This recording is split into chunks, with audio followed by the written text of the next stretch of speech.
다음은 광고 분야 매체사 미디어링크에 재직 중이신 1호 학번 곽호빈 선배님께서 강연을 진행해 주시겠습니다. 뜨거운 박수 부탁드립니다.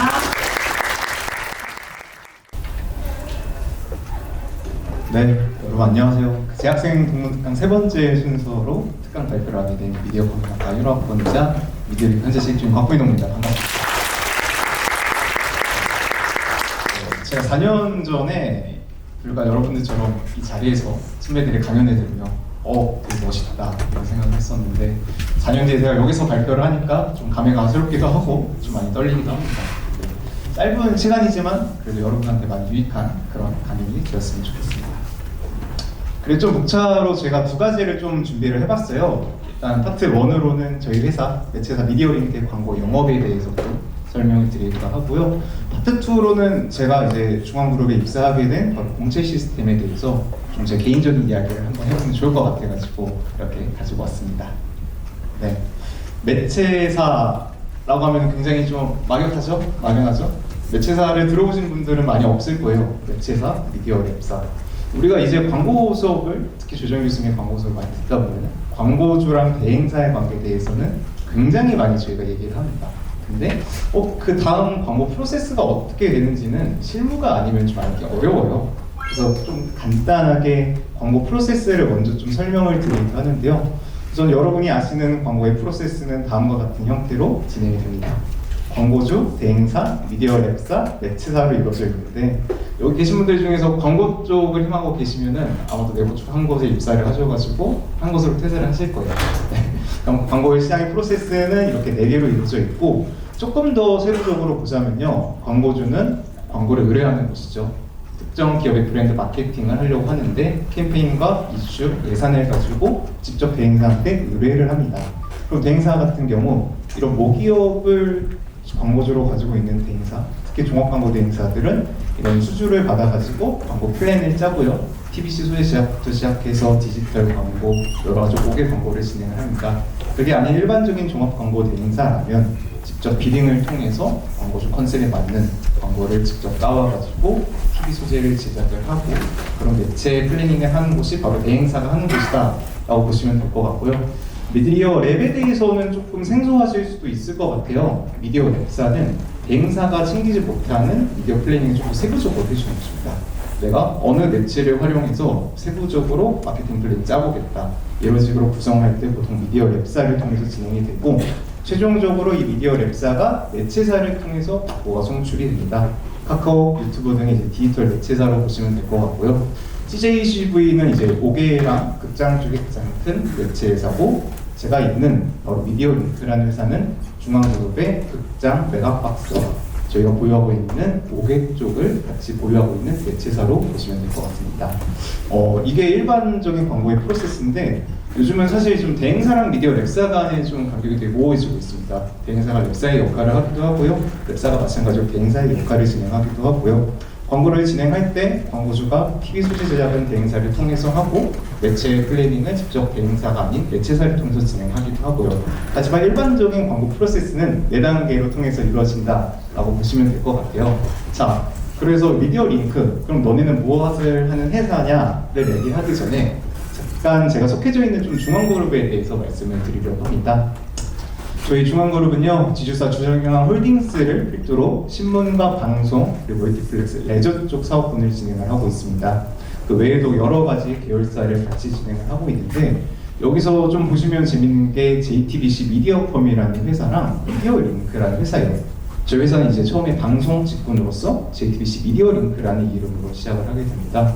왜 갑자기 이런 얘기를 하느냐를 말씀드리면 여기는 사실 이제 방송 영업이라는 또 직무가 나오게 돼요. 그래서 제가 지금 담당하는 게 광고 영업이기 때문에 이쪽 직무도 잠깐 설명드리면 좋을 것 같아가지고 가지고 왔는데요. 박은희 교수님 수업을 잘 듣는 학생들은 아시겠지만 미디어 랩법이라는 게 있습니다. 2012년도에 미디어 랩법이 국회를 통과를 하는데 이 랩법이라는 게 무엇이냐? 기존에는 이제 코바크죠. 공익광고협의회가 광고를 독점적으로 판매를 했습니다.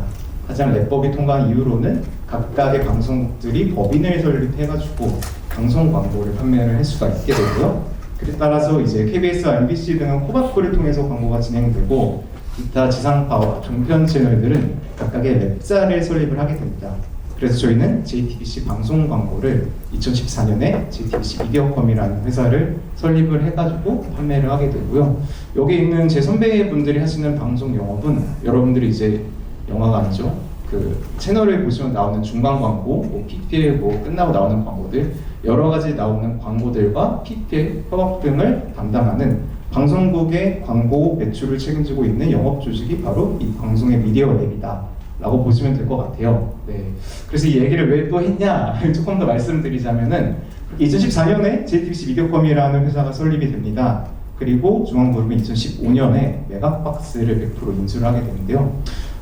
그러다 보니 우리는 방송도 우리가 재원이 있고 극장이라는 재원이 있는데 혹시 이것을 같이 좀 묶어서 판매를 해보면 어떨까 생각을 해요.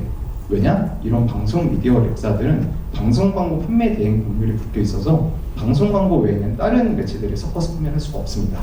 그래서 2016년에 저희 회사가 설립이 되게 되고요.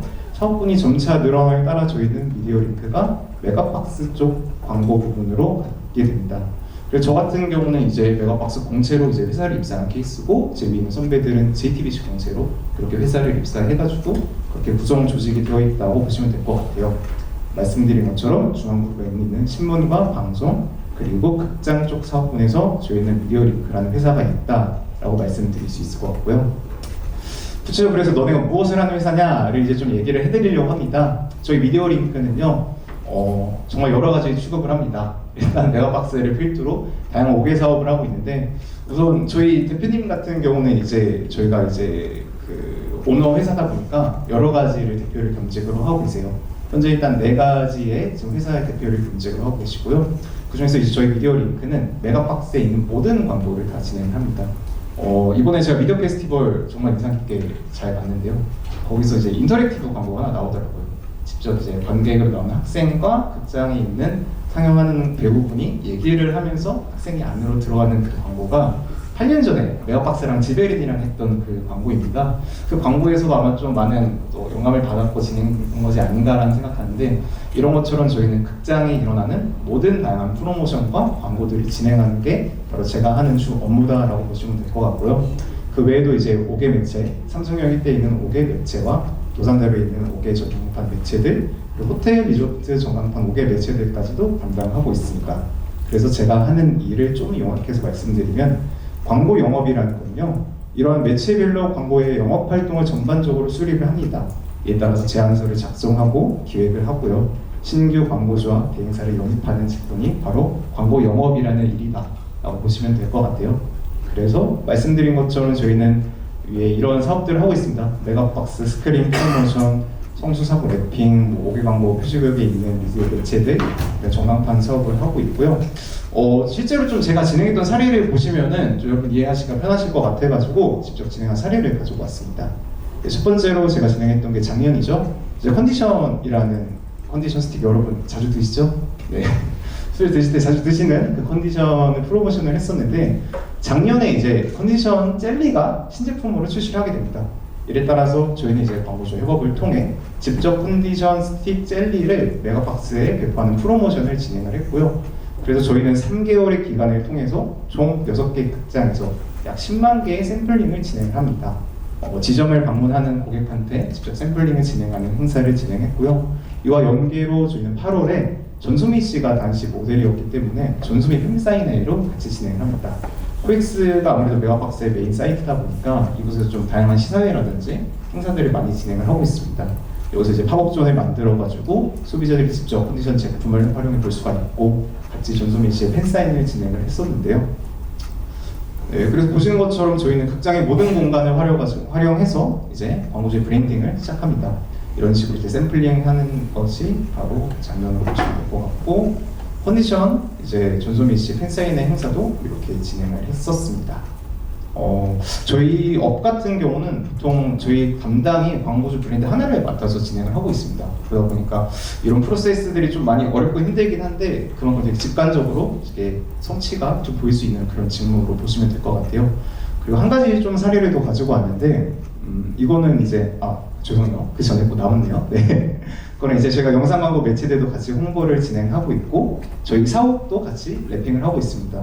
여기 보시면 이제 이 세 개가 저희 메가박스 성수 사업인데 랩핑 광고를 이제 이렇게 진행을 하고 있어요. 근데 이거는 이제 연예인분들이 직접 인스타에 많이 올려주시기도 하고 좀 되게 잘 보이기도 해가지고 좀 많이 찾는 매체다라고 보시면 될 것 같고, 아까 말씀드리려고 했던 걸 조금 더 이어서 해보자면 이거는 이제 제가 지난주에 막 끝냈던 프로모션인데, 그 게임을 혹시 좋아하시는 분들은 호요버스 온신이라고 게임이 있는데 중국 게임이긴 합니다. 좀 매니아층이 되게 높더라고요. 이 호요버스를 저희 메가박스에서 브랜딩했던 그런 캠페인이 있습니다. 저희가 지금 프로모션을 2주 동안 진행하고 한 달 동안 코엑스 존을 게임 존으로 만들어서 랩핑을 진행하고 영상 매체와 그리고 메가박스 굿즈를 통해서 진행하는 그런 행사를 진행을 했었는데요. 이 개요를 좀 보시면은 이 붕괴스타일이라는 게임이 플레이스테이션 버전으로 새로 나왔어요. 그래가지고 이거를 직접 코엑스에서 한번 프로모션 해보면 좋겠다, 시연 행사를 하면 좋겠습니다 라고 얘기를 해가지고 저희가 2주 동안 좀 시연을 할 수 있는 존을 만들었고요. 생각보다 되게 많은 분들이 게임을 좋아하시더라고요. 그래서 2주 동안 그렇게 프로모션을 시연할 수 있는 그런 행사가 진행이 되었었고, 그리고 저희는 이제 관도 역시 꾸몄습니다. 아예 코엑스라는 공간을 게임의 존으로 만들고 싶었기 때문에 직접 4관을 브랜드관으로 만들어가지고 사용관 입구부터 안에 있는 사용관 내부들, 그리고 영화를 예매할 때 보이는 영화관 네이밍도 직접 변경을 했습니다. 이런 식으로 저희가 진행을 했었고, 코엑스에 있는 공간들 에스컬레이터라든지 그리고 계단이라든지 그리고 팝콘 사일로와 깃발 바닥 랩핑 등 코엑스에 있는 모든 공간을 이제 랩핑으로 그렇게 진행했던 사례입니다. 마찬가지로 저희가 영상 매체들을 활용을 해가지고 이렇게 광고를 같이 진행을 하기도 했었고요. 네, 이거 좀 재밌는 사례가, 사실 이거는 이제 광고주를 선택하는 데 가장 재밌었던 게, 그 메가박스는 이제 오리지널 티켓 맛집으로 유명합니다. 이제 오리지널 티켓 잠깐 말씀드리면, 이제 영화가 개봉을 하면은 영화의 특징을 담아가지고 티켓 굿즈 형태로 만들어요. 이걸 이제 관객한테 배포하는 게 메가박스의 주 사업군 중 하나인데, 저희가 직접 브랜드 팀과 협업을 통해서 이제 매니아 티켓이라는 걸 만들었습니다. 저희 내부 브랜드 팀을 통해서 시안을 받고 약 2만 장의 브랜드 이제 매니아 티켓을 만들어가지고 직접 배포하는 그런 행사도 진행을 했었습니다. 이 사례가 좀 기억에 남는 이유는요, 사실 제가 이 호요버스라는 게임사를 굉장히 컨택을 많이 하고 싶었어요. 그래서 작년에 이제 지스타 출장을 제가 진행을 했었는데, 가서 이제 팝업을 하고 있던 다른 게임즈 이제 원신 담당과 만나가지고 얘기를 하다가 미팅을 하다가 붕괴스타일 담당 이제 한국지사분을 소개를 받을 수가 있었고, 한번 이런 식으로 게임 존을 구성해보면 좋겠다고 얘기를 해서 그 과정이 정말 많이 부러지기도 했습니다. 거의 한 6개월 정도 계속 얘기를 하고 부러지고 얘기를 하고 하다가 결론적으로 이제 메이드가 된 거기 때문에 정말로 이제 기억에 남는 그런 프로모션인데, 이 얘기를 왜 했냐, 그 광고 영업이라는 제가 일하고 있는 이 직무는요, 광고주의 니즈에 맞게 보유하고 있는 이벤토리를 적극적으로 활용을 해서 미디어 믹스의 기획자으로 매체 집행의 성과를 만들어내는 직무입니다. 말씀드린 것처럼 정말로 이제 개인이 담당을 하다 보니까 우여곡절도 많지만 그만큼 직관적으로 성과가 보이는 그런 직무이기도 합니다.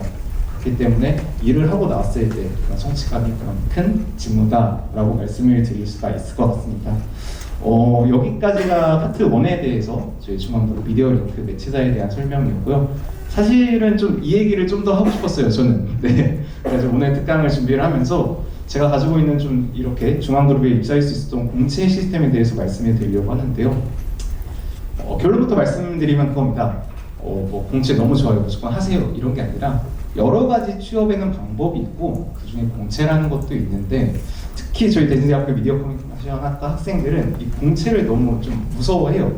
잘 시도도 안 하는 것도 있고. 그렇기 때문에 여러분도 충분히 공채를 통해서 입사를 할 수가 있다. 왜냐하면 저 역시 그렇게 뛰어난 사람도 아니었고 4년 때부터 준비를 했기 때문에, 특히 여러분이라면 지금 뭐 졸업을 앞두신 분들, 뭐 저학년도 계실 거고 취업 준비하시는 분들도 계시겠지만 충분히 가능할 거라고 생각합니다. 그래서 이 부분을 좀 얘기를 해볼까 하는데요. 다시 잠깐 돌아가서 말씀드리자면, 저는 현재 미디어 링크라는 회사의 광고 마케팅 탐팀으로 일하고 있는 곽호빈 매니저입니다. 저는 이제 2021년 11월 1일에 인턴으로 입사를 해가지고요, 2달의 이제 인턴 과정을 거치고 정규 전환이 되었고요. 다른 프로세스와 마찬가지겠지만 저 역시도 서류를 보고 필기, 1차 면접과 2차 면접, 그리고 인턴십을 통해서 최종적으로 정규 전환을 할 수 있었습니다. 근데 제 스펙을 보면은 그렇게 대단하지 않습니다. 네, 이거는 제가 이제 입사를 했을 때 좀 정리를 해두었던 이제 제 입사 서류 지원서인데요. 저 같은 경우는 이제 학점 3.57입니다. 네. 혜인 선배님 몇이었죠? 4.41이었습니다. 네. 저는 3.57입니다. 네. 3.57 뭐 어떻게 보면은 그래도 조금 높네라고 할 수 있지만 지극히 평범합니다. 여러분 조금 더 열심히 하시면은 할 수 있는 게 3.57이고 저는 이때 코로나가 껴있어가지고 다행히도 4학년 때 학점을 좀 많이 올릴 수가 있었습니다. 그래서 3.57이라는 학점을 받을 수가 있었고요. 어학 점수 토익 840점, 토익 IELTS인데 사실 그렇게 높은 편 아니에요. 정말 준비를 하면 조금만 준비하면은 이런 토익이나 오픽 같은 점수는 금방 채울 수가 있습니다. 제가 뭐 900점대도 아니고 그냥 딱 적당한 정도의 점수였고요. 좀 수상 기록이 조금 있긴 합니다만은 이걸 좀 말씀드리고 싶은 게 저는 이제 학교를 다니면서 했던 활동 크게 세 가지가 아르바이트, 그다음 대학 활동, 그다음에 대외 활동인데 학교 연계 대외 활동들이었어요. 저는 되게 학교를 다니면서 노는 것도 되게 좋아했던 학생입니다. 저는요 이제 2015년도에는 학생회 기획도 했었고요, 미디어 페스티벌 MC도 봤었고, 달걀이기 회장도 했었고, 대진대 ECS 모니터링도 했었고, 비교과 프로그램을 만드는 공모전에 이제 수상을 해가지고 비교과 프로그램도 만들어 보기도 했습니다. 이거 같이 어떻게 보면 여러분들이랑 되게 비슷한데 여러분들보다 조금 더 운이 좋았던 그런 학생을 좀 저라고 표현을 하고 싶어요. 네, 저라는 학생이 어떻게 좀 취업 준비를 하게 됐냐를 말씀드리고자 하는데요. 취준 정말 처참히 부서지고 단단히 뭉쳐지는 시기라고 저는 이렇게 생각을 합니다. 제가 정말 좋아하는 선배들 여러 계시는데 그 중에서도 이제 1학번에 이제 손준수 선배랑 이제 서동균 선배가 계세요. 1학번이면 뭐 여러분이랑 딱 11번 정도 차이가 나죠. 네, 저랑은 차이가 얼마 안 나긴 하는데 이 두 분은 이제 지금 광주 KBS 광주에서 기자를 하고 계시고 한 분은 이제 MBC 광주 MBC에서 문화방송 PD를 하고 계시는데 이 두 분은 각각 이제 언론고시랑 이제 방송사 공채 시스템을 통해서 입사를 하셨습니다. 이분들이랑은 제가 학교 다닐 때 등달이라고 해가지고 신문 스터디를 같이 진행을 하기도 했었고요. 어느 날 이제 4학년이 됐는데 동윤 선배가 저한테 그러더라고요. 방송사 한번 써봐라. 방송사 그래도 쓸 수 있다. 한번 무작정 써봐라. 라고 얘기를 해주셔가지고 방송사를 씁니다. 좀 작아서 잘 보일지 모르겠는데 네, 처음으로 제가 이제 방송사 춘천 MBC를 서류를 쓰게 돼요.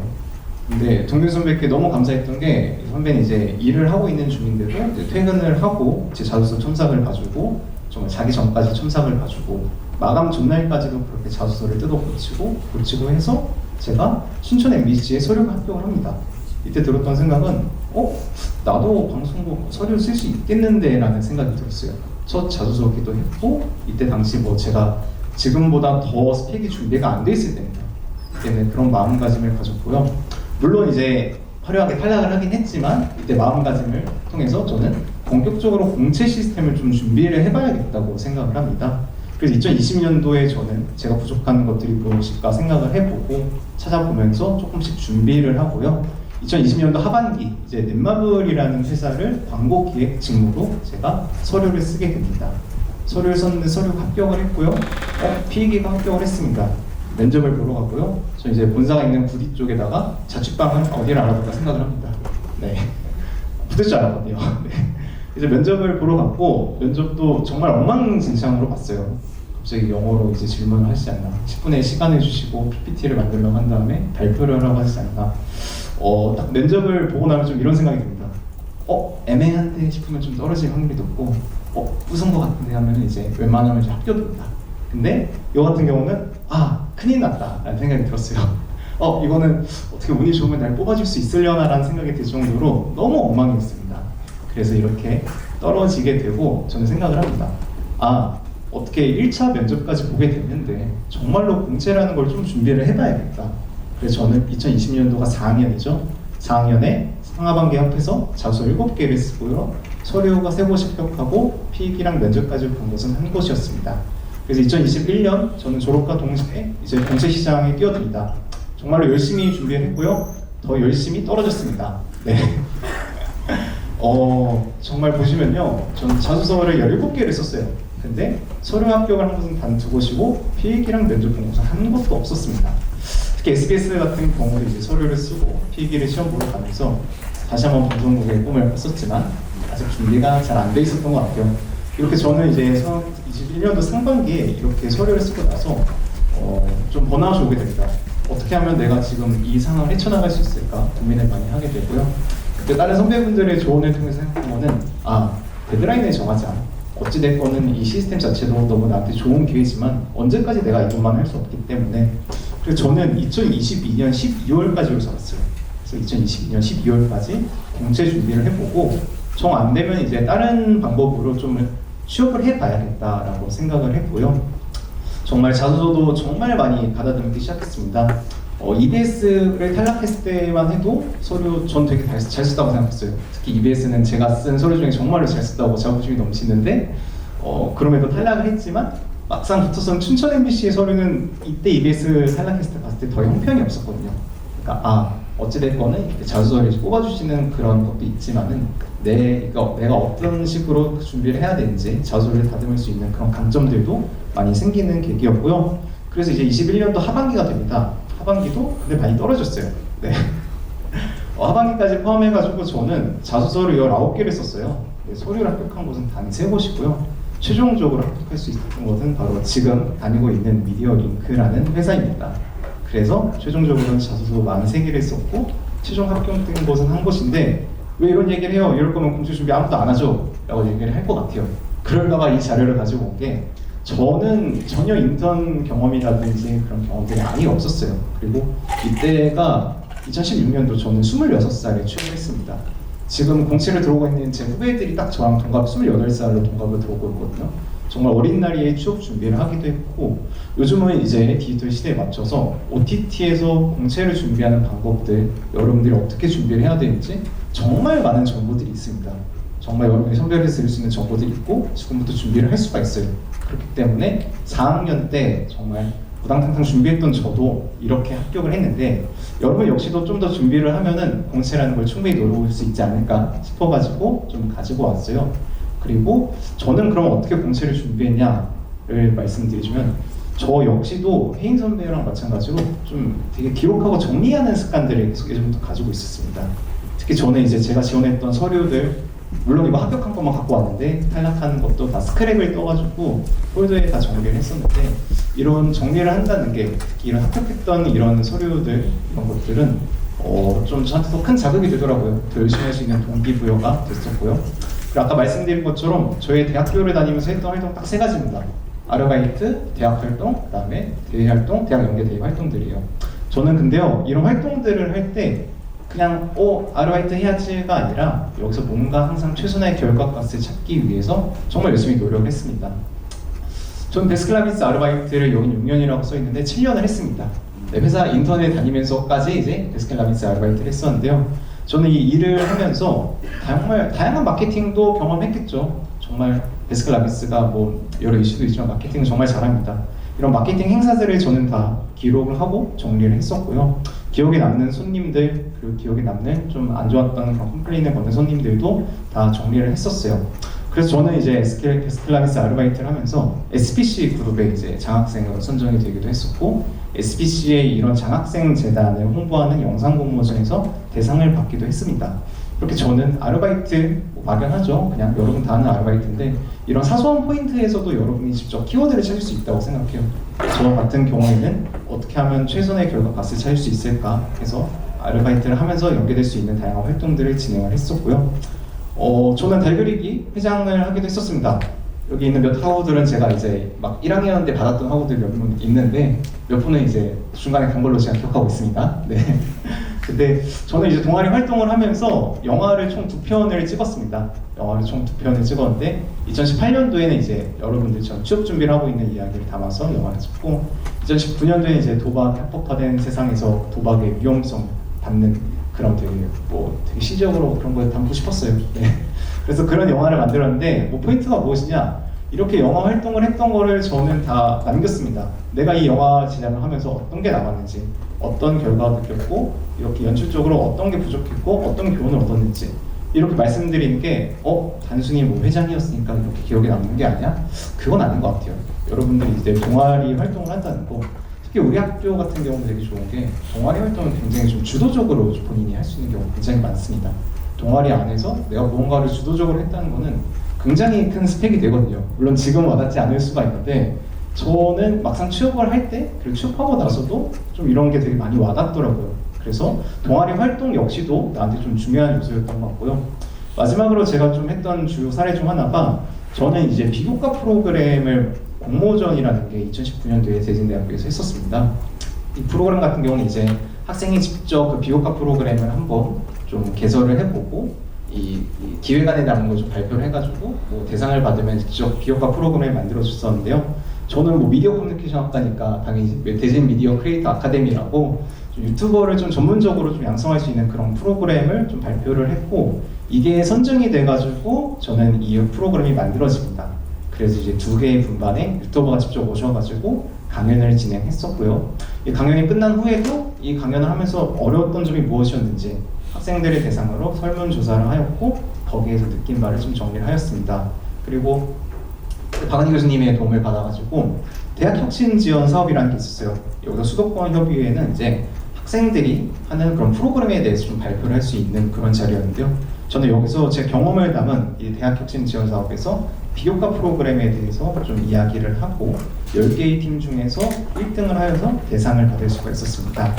어떻게 보면은 딱 크게 3가지입니다. 정말로 뭐 아르바이트를 했고 학교 생활 열심히 했고 학교에서 나오는 다양한 프로그램도 열심히 했어요. 근데 이런 게 다 저한테는 큰 스펙이 되더라고요. 그래서 저는 여러분들께 말씀드리고 싶은 게, 많이 해보고 무엇이든 도전해보세요. 정답은 없다고 생각합니다. 근데 정말 꾸준히 기록하고 정리하는 습관은 진짜 중요해요. 지금 저도 이렇게 계속 정리를 하고 있는 게 제 향후 스펙을 위해서 정말 도움이 되기도 하고, 지금 여러분들도 지금 여러분 하고 있는 활동들이 언제 어떻게 쓰일지 모릅니다. 그렇기 때문에 항상 정리하는 습관은 정말 중요하다고 생각을 하고요. 이번에 미디어 페스티벌 영상을 보면서 딱 그런 걸 느꼈어요. 이제 여러분들도 되게 취업에 대해서 좀 고민이 많구나, 내가 그랬던 것처럼. 하필 또 오늘 수능이기도 합니다. 여러분들 이제 수능을 보고 우리 학교에 들어오셔가지고 학교에 들어오니까 또 이제 취업을 해야 돼요. 그래서 또 취업에 대한 고민들, 계속 고민. 정말 이런 고민의 연속에 정말 그런 순간들을 지금 겪고 있다고 생각을 하는데, 제가 좋아하시는 교수님 중에 김창욱 교수님이라고 계세요. 이분이 다양한 명언들을 하셨는데 그 중에서 이제 하시는 말씀이, 인생이 너무 힘들 때 이제 삼재가 꼈다라는 얘기를 많이 하잖아요. 알고 계시는 분들도 좀 있을 거예요, 이 명언을. 근데 이분은 이제 삼겹살을 먹다가 인생에 이제 교훈을 찾으셨대요. 삼겹살은 이제 한쪽 면을 저희가 충분히 익혀야지 그 다음 면을 이제 익힐 수가 있는 거잖아요. 근데 삼겹살은 이제 뒤집혀지는 게 아니라 익혀가는 겁니다. 인생에서 취업이라는 것도 마찬가지라고 생각해요. 한쪽 면이 완벽하게 익으면은 그 다음 쪽 면을 익히게 되는 거고, 언젠가는 그 취업도 끝납니다. 그리고 여러분이 생각했을 때 정말 대학 들어와서 열심히 취업하고 싶어 이렇게 생각을 하는데, 막상 취업을 하고 나면은 정말 지금은 더 취업 때는 아무것도 아니었던 것 같고, 더 많은 고민들과 더 많은 생각을 가지면서 세상을 살아가게 됩니다. 그렇기 때문에 지금 당면하는 문제들이 좀 어렵게 느낄 수도 있는데, 좀 되게 어떻게든 이겨낼 수 있다, 이 또한 지나갈 거라고 생각을 하면서 좀 그렇게 보셨으면 좋겠고요.